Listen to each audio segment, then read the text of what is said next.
Hey guys, I know a lot of you watch my channel because you've got the itch and you're looking to make your next knife purchase, which I totally get because I'm also a knife guy. So I invite you to open the description of the video you're watching right now and click here on my Amazon store where I've compiled some of my very favorites. As you can see, my most recommended knives and my favorite budget knives are right at the top, but there's also categories like knife maintenance, pocket clips, knife storage and display, and then a whole bunch of knives by popular brands. There's something down here for everybody, so make sure you take a look. Thanks. What's going on, YouTube? Metal Complex here, and today I've got another interesting knife review slash knife overview to do with you guys. This is the CJRB Cutlery Agave or Agave. I'm sure it's Agave, and if it is, then great. If it's not, then I'm an idiot. Sorry. This is another very interesting and very inexpensive knife from CJRB. These guys really are, pumping out a lot of really good models that cost well under what the average knife enthusiast considers a budget knife, which is very impressive. I'll go ahead and say this right off the bat. If this knife is available at the time that you're viewing this video, I will be providing links. You can also find it down in the Amazon store that I referenced at the beginning of the video. Just pull up the store and then look for CJRB knives and then look in there. There's a whole bunch of other stuff in there. Very, very cool. They sent this to me, CJRB directly sent this to me along with the Centros that I recently reviewed. It was really cool. I reached out and I said, hey, do you have these? And I was asking for the Centros and they said, we want to send this guy along too. So I'm glad they did because this is really, really cool. Thank you very much, CJRB. Let's go ahead and get a measurement on this guy. Not a small knife. Coming in at much like well, it's actually a little shorter than the Centros. Looks to be about 8 1/4. Blade length, 3.5 inches on the dot. Cutting edge, about 3 1/8, because there is a forward choil there, which is something that I always like. How about some size comparisons? Up against the Ontario Rat Model 1. Rat 1 coming in at 8.6 inches overall, so a little bit longer, but very, very similar cutting edge to the Rat 1. You can see there, very similar. How about up against the Spyderco PM2? Spyderco PM2 coming in at 8.3 inches overall. How about up against the Benchmade Reptilian, or in this case, the Ritter Hogue? Ritter Hogue coming in at 8 inches overall. And last but not least, the Spyderco Para 3. Para 3 coming in at 7 1/4. Actually, let's go ahead and do it up against the CJRB Centros because I've got it right here. Centros coming in a little bit longer at about 8 and it's like 8.3. It's the same as the Spyderco PM2. Very cool. Okay, how's the action on this guy? This guy's running on bearings, and the action is very good. I mean, it's hard to compare it with the Centros because the Centros is the thumb stud opener. But as flippers go, yeah, it's fantastic. The pivot actually feels pretty smooth.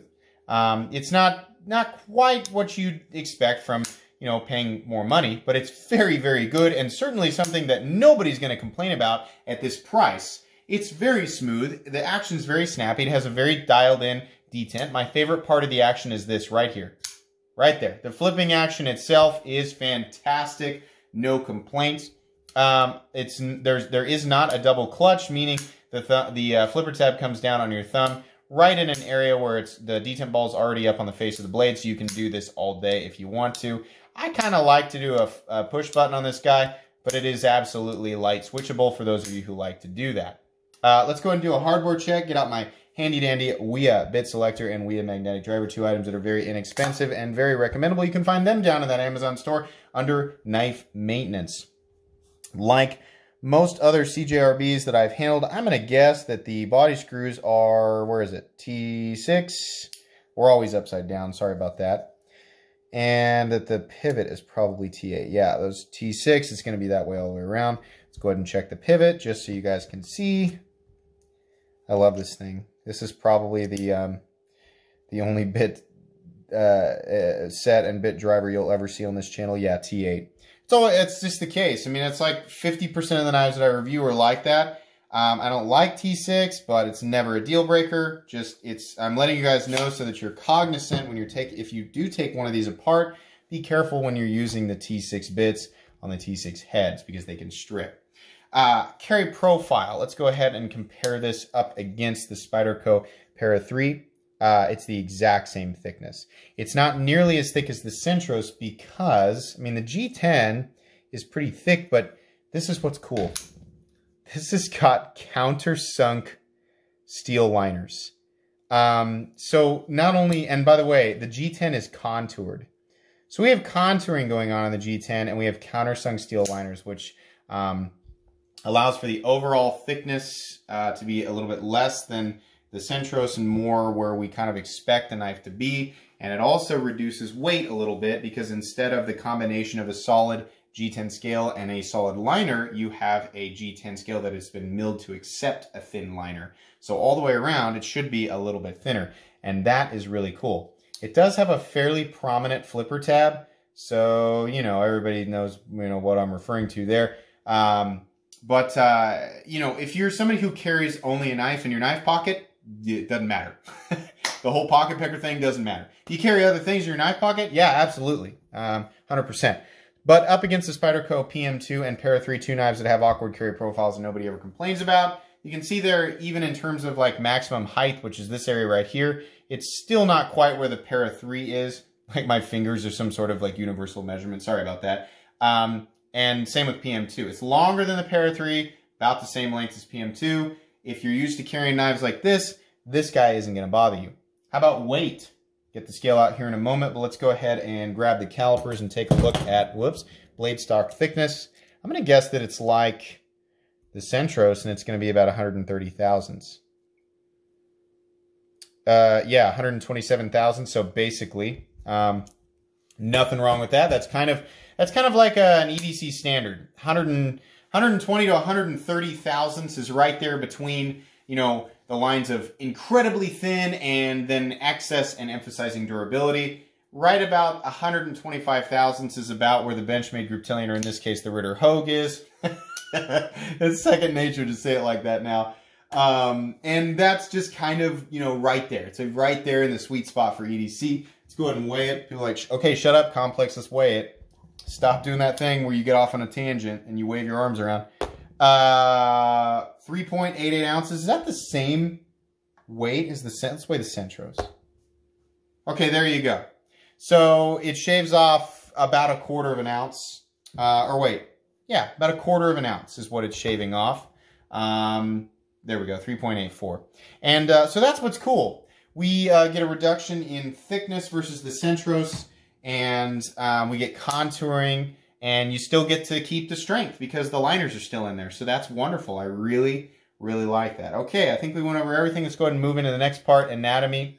We are looking at, in this case, beautiful. It looks like light blue, but I think they list it as gray. G10 that's been contoured. It's just wonderful. I love contoured G10. The fact that they're doing it on what I'd consider to be almost an ultra budget knife is wonderful. What I really like is the contrast with this copper colored pivot color. Now, I don't know if that's actually copper. It kind of looks like it is. In any case, it's just an aesthetic feature. The contrast between that and those scales is beautiful. I would also like that in black. They do a jade version of this. I don't know how much I'd like it up against jade, but some people would. And then they also did an aluminum version of this, apparently. I saw it on drop. I imagine that version's a little bit more expensive. I don't know if it's still available, but that's really nice. The fact that they've got, so like when I reviewed the Centros, I was like, you know, I can't really complain about too much. It's got some of that old school blockiness and thick scales. I'm not going to complain too much because of the price. This guy is like $3 or $4 more than the Centros, and we have all these design elements that are indicative of knives in much, much higher price ranges. Little things like the pivot collar, contouring, the milled out pocket for the countersunk liners. Individually, those are not all things that add a whole lot to the price, but all together, yeah. So it's kind of surprising to me that we're still literally in the exact same ballpark for price. I'm very appreciative that they're doing this. If this is what they're going to start doing on all of their models, which I can tell you right now, and I know you guys are itching to type up. They are! Have you seen the new models? I have. I've seen the new stuff coming out from CJRB, and it does appear that that's just the case. It looks like they're adding all of these really quality of life improvement changes to their models that, frankly, for the price, don't... it's not something that I expect, but they're like, we're going to give it to you anyway. So, yeah, that's amazing. I'm really, really impressed by that. Furthermore, Looking at the blade, I've said this before, I love that CJRB does tumbling on their blades. That's awesome. It hides wear over time. It hides ugly fingerprints, which is just an aesthetic thing.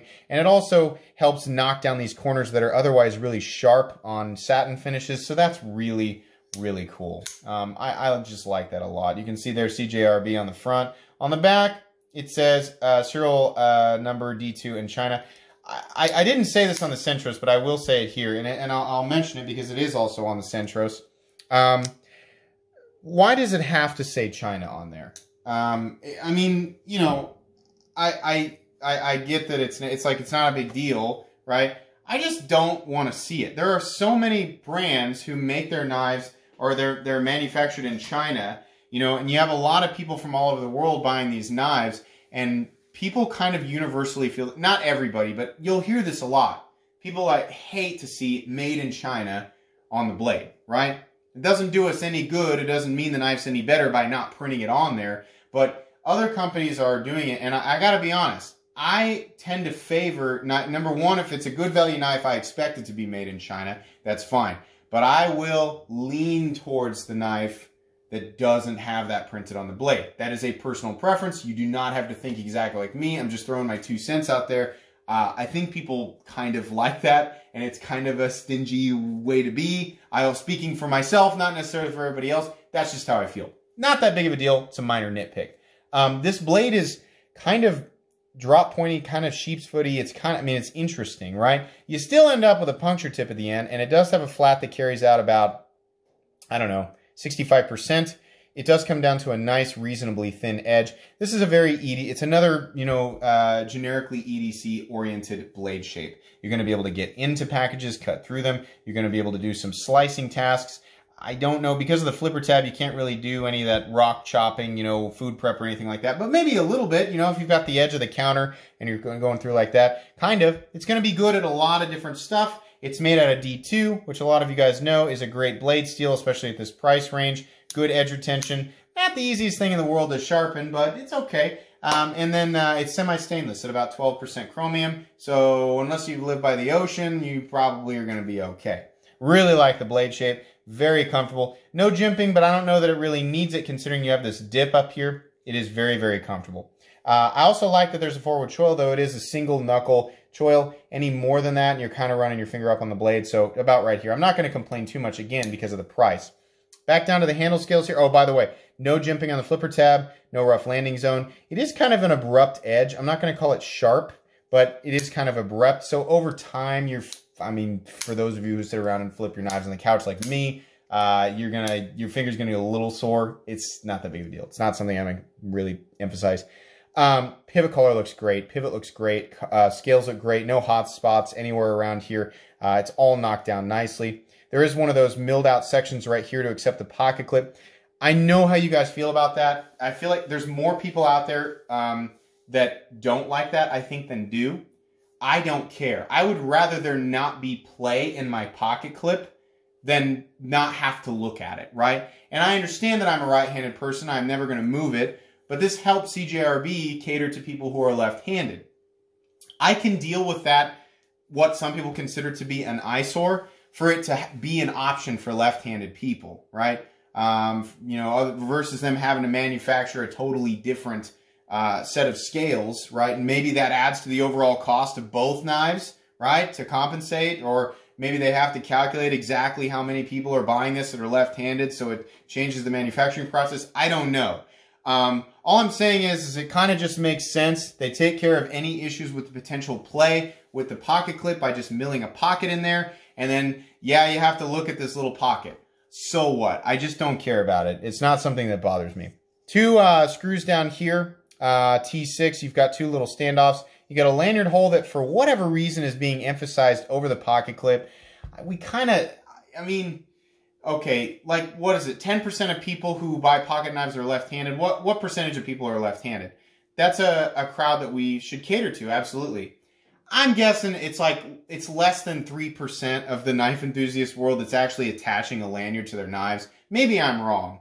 I'm not saying get rid of it. But why does it have to be there? In this particular design, the handle comes down to kind of a narrow area right here. So they're like, well, we really, really want that lanyard hole on there, so we're going to put that there, and we're going to move the pocket clip down. Look, there's still not a lot of the knife sticking up out of your pocket, so I shouldn't complain too much. But that's kind of weird. Like, why is that? I mean, I'd rather just not be there on this model. Not that big of a deal. I'd rather not be there. Has the exact same clip, I believe, as the Centros, and it's probably the same clip across the board. It's good enough. It's certainly acceptable for the price range. It will absolutely at some point catch on something and bend out. Hopefully, if that happens, you can take it off with a T6. You can bend it back and put it back in place. If it breaks, I would imagine CJRB will, help you out, get you another clip. If not, you still have a perfectly functional knife that just can't clip to your pocket. And at the price, it's one of those things where I would be like, darn it, that's mildly frustrating, and then just move on with my life, you know? So I can't complain too much about that. The liner lock is set into the frame. You can see there, this one's locking up at about 50%. Absolutely solid, no blade play up, down, left, or right. And then this one, I think, was ever so slightly. No, you know what? Actually, now looking through the camera, it looks to be perfectly on center. So I can't complain. Okay, so again, things that bother me a little bit, just like the Centros, it says China on the blade. Not that big of a deal. It's got T6 screws. The lanyard hole is being prioritized over the pocket clip for some reason. And I think that's about it. Some of the corners on the flipper tab, a little bit angular, aggressively angular, I guess, not sharp. Yeah, I don't know. It feels stupid to complain about this, because what we have here is an even more high quality execution of a folding knife versus the Centros. Now, I mean, like, obviously pick the design that's best for you from the CJRB line if you're interested in a CJRB. I have a whole section of CJRB down in that Amazon store, so check that out if you want to look. They're all very inexpensive, and they come in a wide variety of different colors.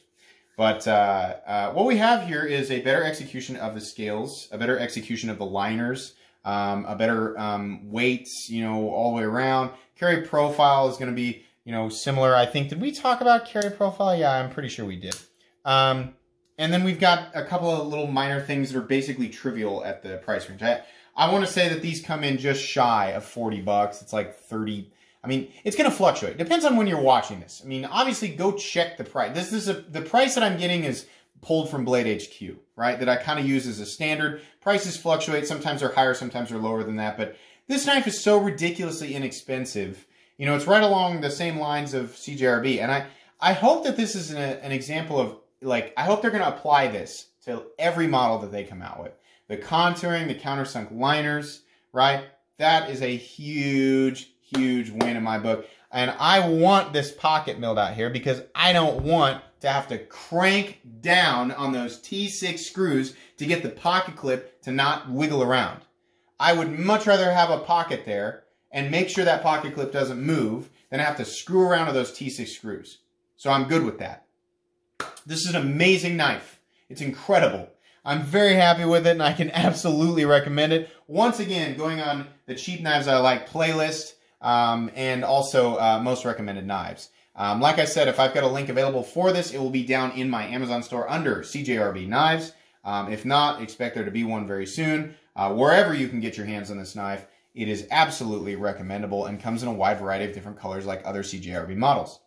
Guys, I think that's going to be pretty much it for today's review. If you enjoyed this video, please leave a like. If you'd like to check out my other content, I do, of course, have lots of videos of knives that are either expensive or inexpensive that I do or don't like, so check those out. And if you enjoy all my content, go ahead and click on this Metal Complex logo right here and subscribe, because there's definitely more coming. Thanks again for watching, everybody, and have a great day.